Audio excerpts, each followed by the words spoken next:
Assalamualaikum warahmatullahi wabarakatuh. Alhamdulillahirabbil alamin. Innal hamdalillah nahmaduhu wa nasta'inuhu wa nastaghfiruh wa na'udzu billahi min shururi anfusina wa min sayyiati a'malina. May yahdihillahu fala mudilla lahu wa may yudlil fala hadiya lahu. Asyhadu an la ilaha illallah wahdahu la syarika lahu wa asyhadu anna Muhammadan abduhu wa rasuluh. Amma ba'd. Alhamdulillahirabbil alamin. Puji syukur kita panjatkan kehadirat Allah Subhanahu wa taala. Pada kesempatan kali ini kita bersama-sama bisa menghirup udara segar sebagai bagian dari nikmat yang diberikan Allah kepada kita. Nikmat sehat. Lebih dari itu, nikmat iman menjadi kenikmatan yang luar biasa yang telah diberikan Allah kepada kita sampai detik ini. Keimanan inilah yang tidak pernah ternilai harga. Hadirin kaum muslimin dan muslimat yang dirahmati oleh Allah. Tentunya dengan segala kenikmatan yang telah diberikan oleh Allah kepada kita semuanya, baik itu nikmat iman, nikmat Islam, nikmat kesehatan, dan kenikmatan yang lain yang tiada tara, maka kewajiban kita sebagai hamba Allah adalah senantiasa untuk bersyukur, mensyukuri segala kenikmatan yang diberikan oleh Allah.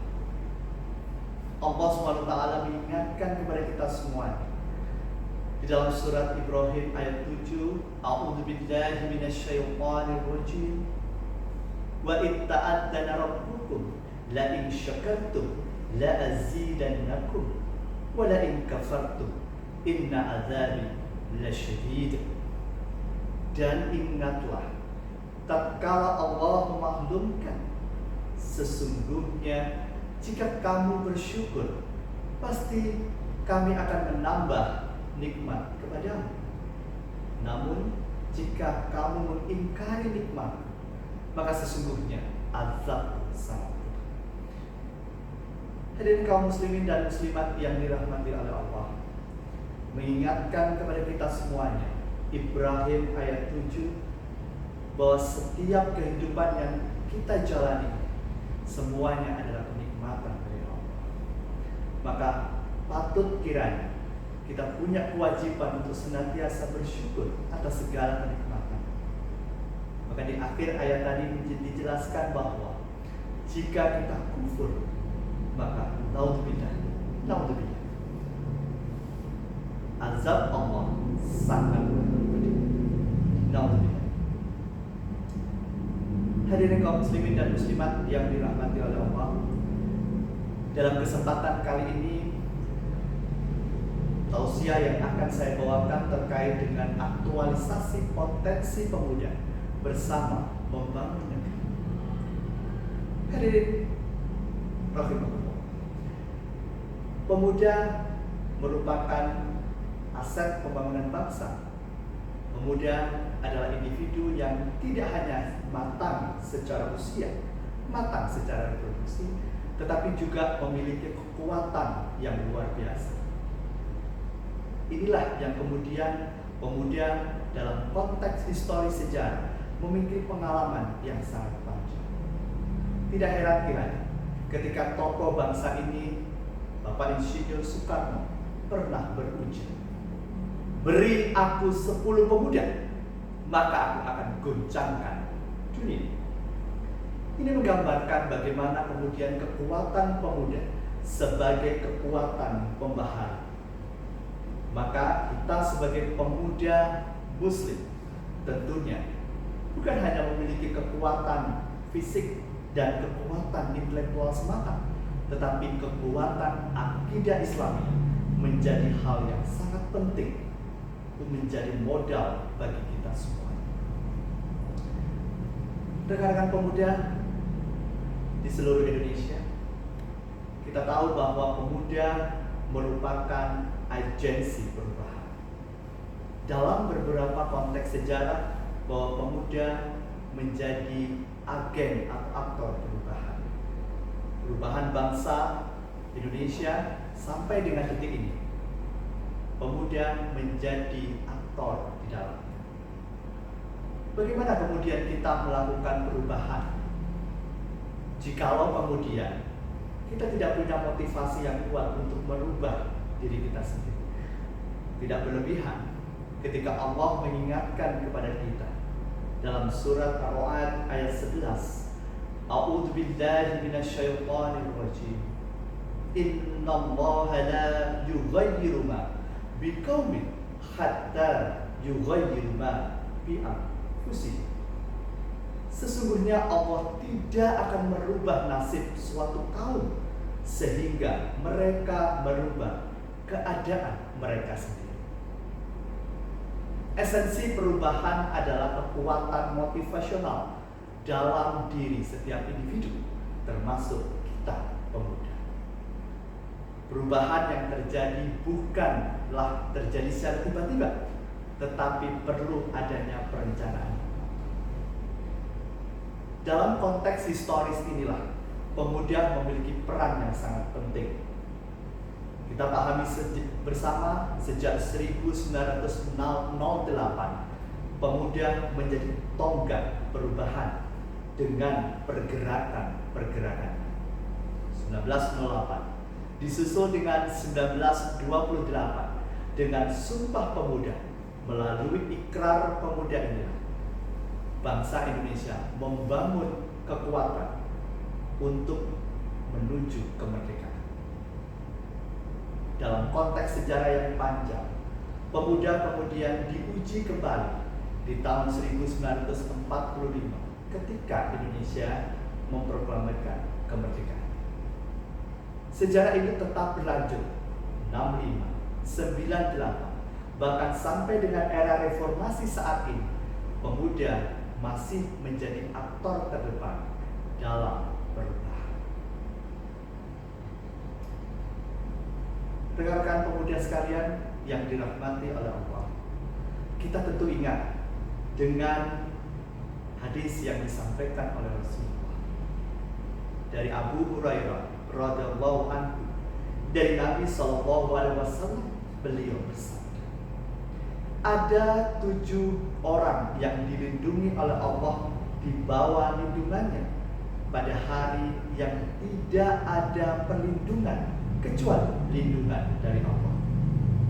Dari ke-7 golongan itu, hadis ini menjelaskan dengan tegas bahwa salah satu golongan itu adalah pemuda yang tumbuh, yang berkembang dalam lingkup ibadah kepada Allah.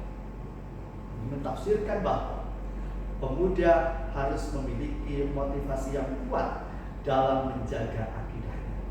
Inilah semangat motivasi terbesar pemuda dalam menegakkan syariat Islam. Perubahan yang terjadi pada bangsa ini tidak akan pernah bisa terwujud ketika pemuda tidak punya akidah yang kuat. Maka dalam rangka untuk memperteguh akidah inilah, kita senantiasa perlu thalabul ilmi dalam rangka memperdalam ilmu agama. Selain itu, potensi-potensi yang ada pada diri kita sebagai pemuda selayaknya harus kita gali dan kita eksplorasi dalam rangka untuk mewujudkan inovasi bagi kemajuan bangsa. Rekan-rekan pemuda semuanya, dalam rangka untuk mengaktualisasi potensi kita sebagai pemuda, maka ada beberapa hal yang perlu kita upayakan. Yang pertama, sadarilah akan potensi diri kita masing-masing, apapun itu. Potensi yang perlu kita gali, yang sebenarnya kita memiliki potensi di dalam diri kita sendiri. Yang kedua, pahamilah potensi yang ada dan berusaha untuk mengoptimalkan kekuatan dalam diri kita. Akidah yang kuat, mental yang baja, fisik yang prima, dan kecerdasan intelektualitas yang luar biasa. Ini adalah sebuah komponen yang perlu kita jaga Yang ketiga, setelah kita memahami potensi yang ada pada diri kita, maka buatlah sebuah perencanaan terkait dengan bagaimana mengoptimalisasi potensi yang ada di dalam diri kita dalam bentuk kontribusi nyata tanpa pamrih. Inilah esensi keikhlasan. Inilah niat ikhlas lillahi ta'ala. Karena segala apapun yang kita lakukan di dunia ini sebagai pemuda, ini adalah bagian dari ibadah kepada Allah. Dan setiap ibadah harus senantiasa diniat lillahi ta'ala. Selanjutnya, menjadi pekerja keras, memiliki etos kerja yang kuat adalah menjadi bagian dari ciri pemuda dalam rangka untuk mengoptimalisasi peran kita sebagai pemuda. Tentunya dalam era keterbukaan saat ini, maka kita harus belajar untuk senantiasa terbuka terhadap segala perubahan dan selalu mendialektikakan segala hal yang perlu kita bahas dalam rangka kemajuan bangsa. Hal inilah yang bisa kita peroleh dalam rangka untuk membangun sebuah jejaring sosial. Jejaring sosial menjadi sangat penting karena inilah yang kita sebut dengan modal sosial. Modal sosial yang kuat yang bisa membangun kita semuanya dalam rangka untuk mewujudkan ukhuwah Islamiyah yang baik. Rekan-rekan pemuda sekalian yang dirahmati oleh Allah, demikian yang bisa kami sampaikan dalam tausiah hari ini. Mudah-mudahan bisa menjadi motivasi berharga bagi kita semuanya dalam rangka mengaktualisasi potensi yang ada pada diri kita masing-masing. Ingatlah bahwa pemuda kita semuanya adalah agents of change. Kurang lebihnya mohon maaf atas segala kekurangan. Segala yang benar datangnya dari Allah, dan kesalahan itu datang dari diri saya sendiri. Wabillahi taufiq wal hidayah. Wassalamualaikum warahmatullahi wabarakatuh.